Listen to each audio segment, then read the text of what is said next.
बिस्मिल्लाहिर्रहमानिर्रहीम। अस्सलाम वालेकुम डियर स्टूडेंट्स। जैसा कि आप जानते हैं कि चैप्टर 19 कंप्लीट हो चुका है, सो आज हम चैप्टर 19 के न्यूमेरिकल स्टार्ट करते हैं और देखते हैं कि आज के फर्स्ट 5 न्यूमेरिकल्स में कौन कौन से फार्मूलाज को आप यूज़ करेंगे और किन कॉन्सेप्ट्स के अकॉर्डिंग आप उनको सॉल्व करेंगे। तो चलिए स्टार्ट करते हैं।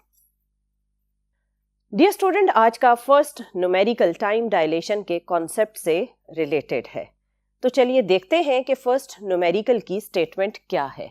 Dear student, according to the statement, a particle called the pion lives on the average only about 2.6 into 10 to power minus 8 seconds. When at rest in the laboratory, it then changes to another form. इसका मतलब यह है कि पायन particle जो laboratory में rest पर था वो 2.6 10 to power minus 8 seconds गुजरने के बाद एक और पार्टिकल में ट्रांसफॉर्म हो जाता है। अगर आप इसकी रिमेनिंग स्टेटमेंट पढ़ें तो उसमें कहा गया है how long would such a particle live when shooting through the space at 0.95 c। इस पार्ट ऑफ स्टेटमेंट का मतलब ये है कि अगर पायन पार्टिकल मूव करना स्टार्ट कर देता है with 95% of speed of light, तो फिर आप बताएं कि वो कितने टाइम पीरियड के बाद दूसरे पार्टिकल में ट्रांसफॉर्म होगा। इसमें आप टाइम डायलेशन का formula T = T0 divided by 1 - v²/c² use करेंगे। और अगर आप क्वेश्चन में मौजूद डेटा पर गौर करें तो इस फार्मूले में आपको T0 which is proper time ये गिवन है, v which is the speed of the object ये भी आपको गिवन है।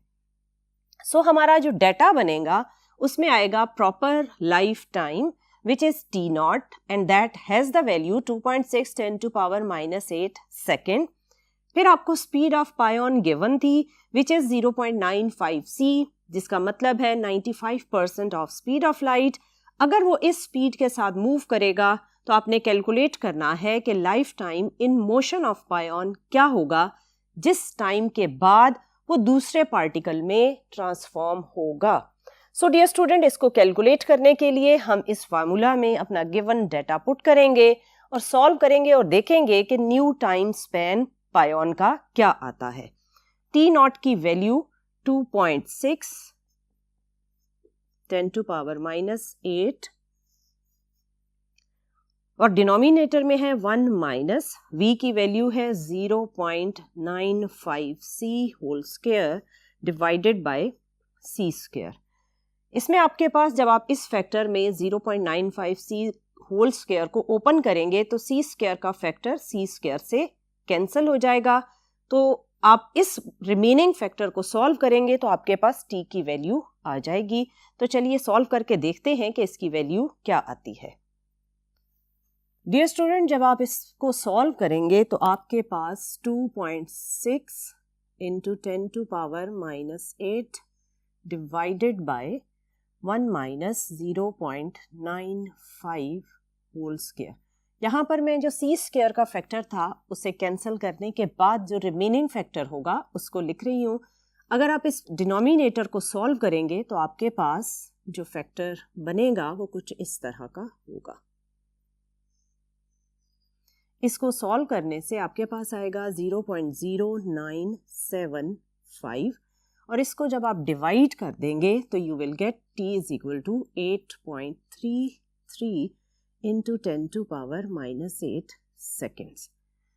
ये पायन पार्टिकल का न्यू लाइफ स्पैन है। अगर आप इसकी वैल्यू पर गौर करें तो ये लाइफ स्पैन ओरिजिनल जिसको आपने प्रॉपर लाइफ स्पैन कहा था उससे ग्रेटर है। जब वो एक बहुत हाई वेलोसिटी के साथ मूव करेगा तो एक बिगर टाइम के बाद वो दूसरे पार्टिकल में ट्रांसफॉर्म होगा and this answer is according to the concept of time dilation. तो चलिए डियर स्टूडेंट, अब देखते हैं कि नेक्स्ट क्वेश्चन की स्टेटमेंट क्या है। नेक्स्ट क्वेश्चन की स्टेटमेंट आपकी मास वेरिएशन से रिलेटेड है। क्वेश्चन की स्टेटमेंट है what is the mass of a 70 kg man in a space rocket traveling at 0.8 c from us as measured from earth। Question की स्टेटमेंट का मतलब ये है कि एक पर्सन है जिसका मास है 70 kg और अगर वो स्पेस रॉकेट में ट्रेवल कर रहा है, जिस स्पेस रॉकेट की स्पीड है 0.8 c, तो बताएं कि उस पर्सन के मैस में क्या वेरिएशन आएगी। इसके लिए आप मैस वेरिएशन का फार्मूला यूज करेंगे, m is equal to m0 divided by 1 minus v square over c square. Again आपके पास इस इक्वेशन में मौजूद proper mass which is the rest mass of the person m0, ये आपको गिवन है, that is 70 kg, and then the speed of the space rocket in which the person is sitting, that speed is 0.8 c. So आपको इस formula में दोनों data values given है और c आपका अगेन कांस्टेंट है। सो जब आप इसमें डेटा वैल्यूज पुट करेंगे तो आपके पास इस इक्वेशन में m0 की जगह आप लिखेंगे 70 और v की जगह आएगा 0.8 c। जब आप इसको भी ओपन करेंगे तो c स्क्वायर का फैक्टर c स्क्वायर से कैंसिल हो जाएगा और जो रिमेनिंग फैक्टर बचेगा उसको अब हम सॉल्व करते हैं। आपके पास m की वैल्यू आएगी 70, 1 minus 0.8 whole square, c square का फैक्टर अगेन कैंसिल हो जाएगा। इसमें आपके पास डिनोमिनेटर में इसको अगर आप ओपन करेंगे तो ये बनेगा 0.64, इसको सॉल्व करेंगे तो आपके पास आएगा m is equal to 70 divided by 1। इसको अगर आप इसमें से सब्ट्रैक्ट करेंगे तो यू विल गेट 0.36, इसको डिवाइड करेंगे तो यू विल गेट 116.7 kg, जिसका मतलब है कि अगर पर्सन जिस स्पेस रॉकेट में बैठा है अगर वो बहुत ही हाई वेलोसिटी के साथ मूव कर रहा है तो उसका मैस इंक्रीज हो जाएगा। अगेन आप याद रखिएगा कि जब मैंने आपको टॉपिक भी पढ़ाया था तो मैंने आपको बताया था कि इस कॉन्सेप्ट में जिसको आप मैस वेरिएशन कह रहे हैं, इस कॉन्सेप्ट में मैस वेरिएशन का मतलब क्वांटिटी ऑफ मैटर इंक्रीज होना नहीं है। Actually mass variation inertial increase in mass से लिंक्ड है। सो मैस की वैल्यू इंक्रीज हो गई फ्रॉम 70 kg और ये बन गई 116.7 kg। डियर स्टूडेंट, अब देखते हैं कि थर्ड क्वेश्चन की स्टेटमेंट क्या है। थर्ड क्वेश्चन है, find the energy of photon in a radio wave of wavelength 100 metre and then green light of wavelength 550 nanometre and then X-ray with wavelength of 0.2 nanometre. Dear student, इस question में आपको 3 different photons दिए गए हैं। एक आपको radio wave का photon दिया गया है, एक ग्रीन लाइट का और फिर एक एक्सरे का। और इन फोटॉन्स की वेवलेंथ आपको बताई गई है और आपसे कहा गया है कि आप इन फोटॉन्स की एनर्जी वैल्यूज को कैलकुलेट करें। आप जानते हैं कि एनर्जी और वेवलेंथ का जो रिलेशनशिप है वो इस इक्वेशन के according E is equal to hc over lambda के थ्रू आप कैलकुलेट कर सकते हैं। इस इक्वेशन में h आपके पास प्लैंक्स कांस्टेंट है, c स्पीड ऑफ लाइट है और lambda wavelength of the given photon है। सो इस इक्वेशन के अकॉर्डिंग अगर आप डेटा पर गौर करें तो लेमडा आपको तीनों सिचुएशंस का गिवन था। आपने पार्ट A, B, C के अकॉर्डिंग जो वेवलेंथ वैल्यूज गिवन थी वो आपने अपने गिवन डाटा में लिखनी है। रेडियो वेव की वेवलेंथ है 100 मीटर, ग्रीन कलर का जो फोटोन है उसकी वेवलेंथ है 550 नैनोमीटर। आपने नैनो को कन्वर्ट कर लिया 10 टू पावर -9 में, और जो एक्सरे फोटोन की वेवलेंथ है दैट इज 0.2 नैनोमीटर। सो आपने अगेन 0.2 नैनोमीटर को कन्वर्ट कर लिया 10 टू पावर -9 में। सो ये आपका बना गिवन डाटा और आपने इन तीनों वेवलेंथ के कॉरस्पॉन्डिंग एनर्जी को कैलकुलेट करना है। और एनर्जी को कैलकुलेट करने के लिए आप जो इक्वेशन यूज कर रहे हैं वो है E is equal to hc over lambda. So dear student, पहले हम पार्ट ए जो कि रेडियो वेव्स की वेवलेंथ से लिंक्ड है इसको सॉल्व करेंगे और फिर उसी कॉन्सेप्ट को यूज करते हुए आप ग्रीन कलर के photon and then X-ray photon की एनर्जी वैल्यू को कैलकुलेट करेंगे। तो चलिए स्टार्ट करते हैं। इस इक्वेशन में पहले हम डेटा पुट करते हैं। डियर स्टूडेंट, जब आपने रेडियो वेव के लिए उसी इक्वेशन को यूज किया तो E R is equal to hc over lambda R. H क्या था? प्लैंक्स कांस्टेंट, जिसकी वैल्यू है 6.63 इंटू 10 टू पावर माइनस 34, और C है आपके पास speed of light, that is 3 into 10 to power 8, और रेडियो वेव की वेवलेंथ आपको गिवन थी 100 मीटर। इस फैक्टर को अब हम सॉल्व करें तो आपके पास एनर्जी ऑफ रेडियो वेव में जब आप 3 को 6.63 से मल्टीप्लाई करेंगे तो आएगा 19.89। 10 की पावर्स को आपने सॉल्व किया तो ये बना 10 to power minus 26 divided by 100। अब आप 100 को डिनोमिनेटर से ऊपर ले जाएं तो आपके पास इक्वेशन कुछ इस तरह बनेगी 19.89 10 टू पावर माइनस 28 जूल। वैसे तो ये यहाँ आंसर कंप्लीट है, लेकिन क्योंकि आपकी बुक में जो आंसर गिवन है वो इलेक्ट्रॉन वोल्ट में गिवन है, सो इस जाउल को अब हम कन्वर्ट करेंगे इलेक्ट्रॉन वोल्ट में। और आप जानते हैं कि जब आपने जाउल को इलेक्ट्रॉन वोल्ट में कन्वर्ट करना हो तो आप डिवाइड करते हैं, आप 1.6 10 टू पावर माइनस 19 से डिवाइड करेंगे तो ये जाउल कन्वर्ट हो जाएगा इलेक्ट्रॉन वोल्ट में। यहाँ से जो आपके पास आंसर आएगा वो आएगा 1.24 into 10 to power minus 8 electron volt. ये डियर स्टूडेंट आपके पास रेडियो वेव के फोटोन की वेवलेंथ के कोरस्पॉन्डिंग जो एनर्जी की वैल्यू है वो है 1.24 10 to power minus 8 electron volt. Dear student आपने देखा कि ये कितना आसान था। सेम इसी तरह इतनी ही आसानी के साथ हम next green and then X-ray photon की एनर्जी को कैलकुलेट करेंगे। सो जब आपने ग्रीन कलर के लिए सॉल्व करना है तो आपने जस्ट H और C की तो वही वैल्यू यूज की, आपने चेंज करना है wavelength according to green colour light which is 550 nanometre.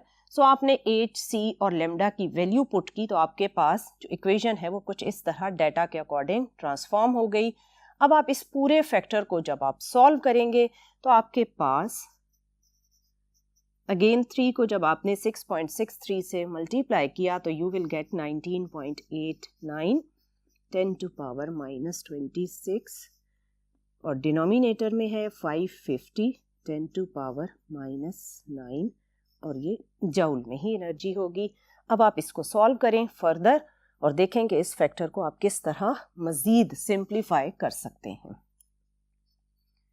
यह आ जाएगा 0.036 10 टू पावर माइनस 17 जूल।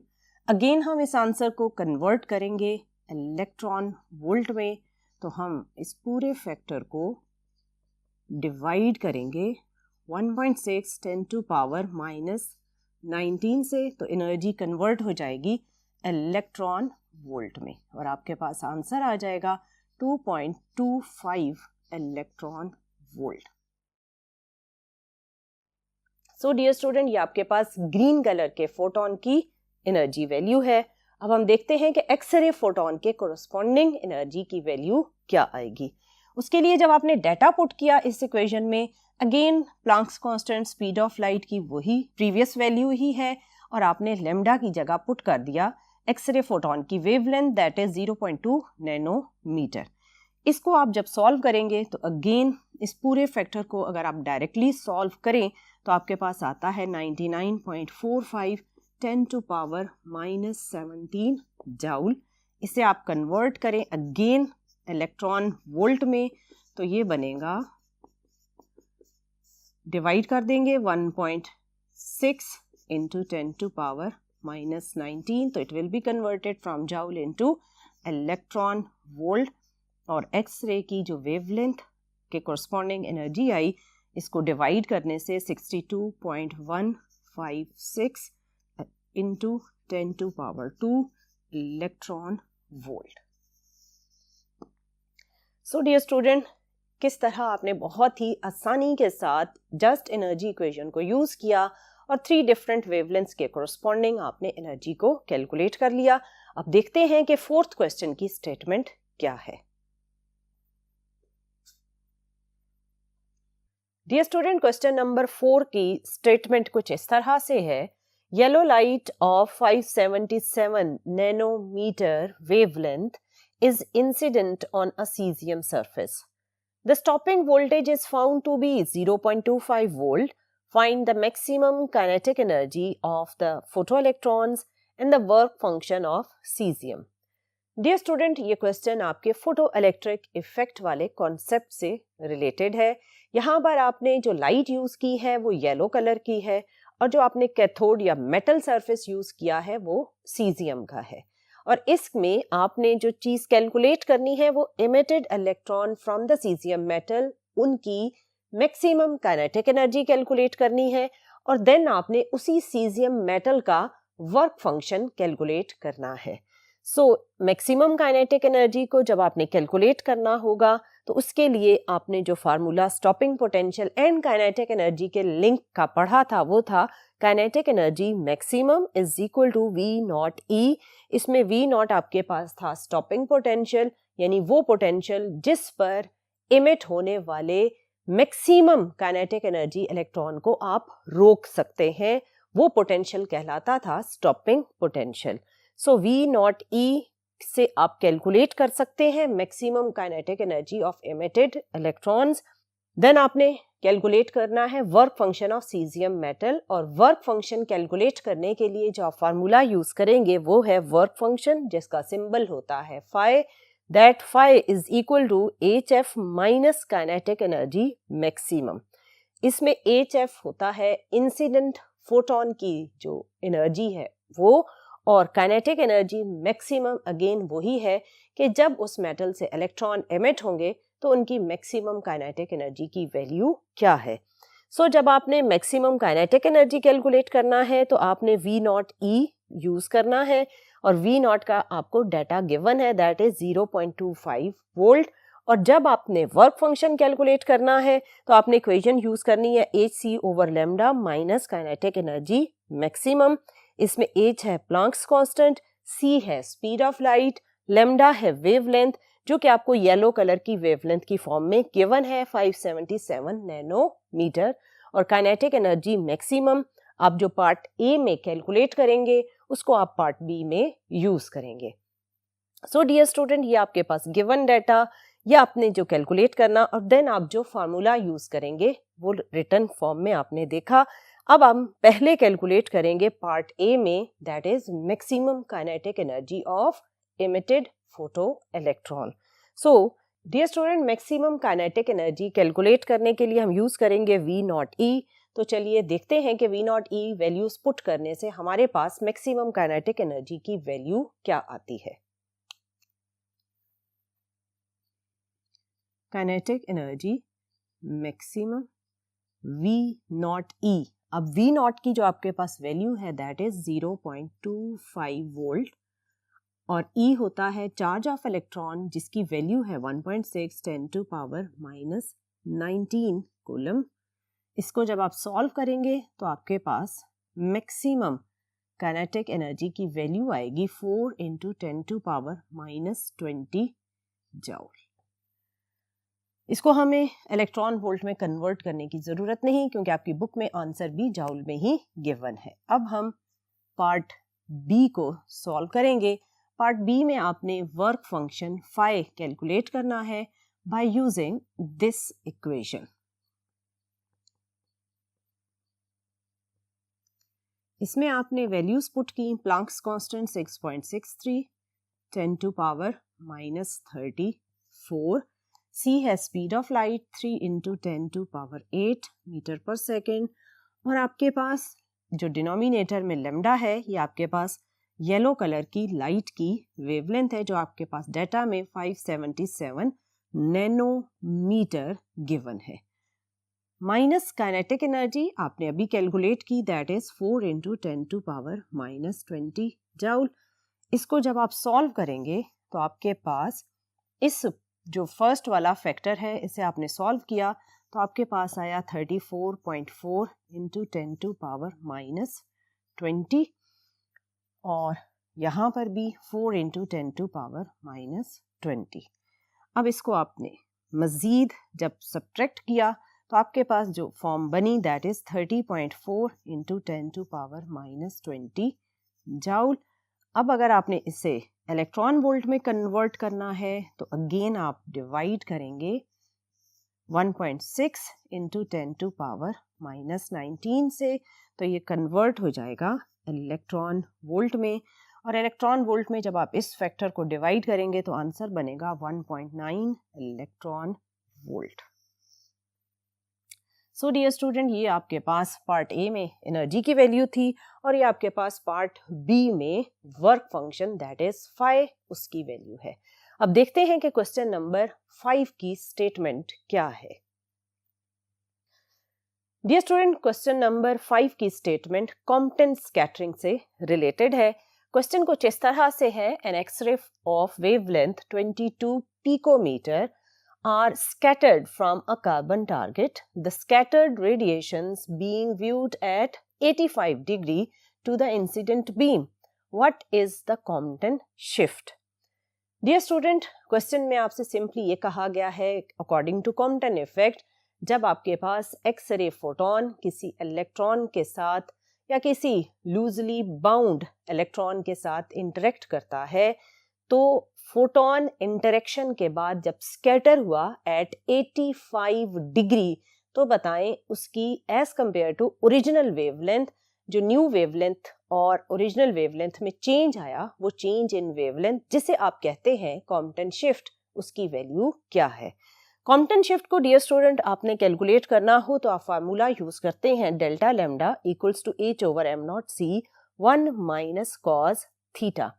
क्योंकि आपने चेंज इन वेवलेंथ यानी कॉम्पटन शिफ्ट को कैलकुलेट करना है, सो डेल्टा लैम्डा की वैल्यू कैलकुलेट करने के लिए आपको Planck's constant, mass of electron, speed of electron या जिसे आप स्पीड ऑफ लाइट भी कह सकते हैं, and then 1 minus cos theta, और थीटा की वैल्यू आपको गिवन है 85 डिग्री। ये वैल्यूज आप यूज करेंगे और आप बड़े आराम से delta lambda which is Compton shift उसकी वैल्यू कैलकुलेट कर लेंगे। तो चलिए देखते हैं कि डेल्टा लैम्डा की वैल्यू क्या आती है।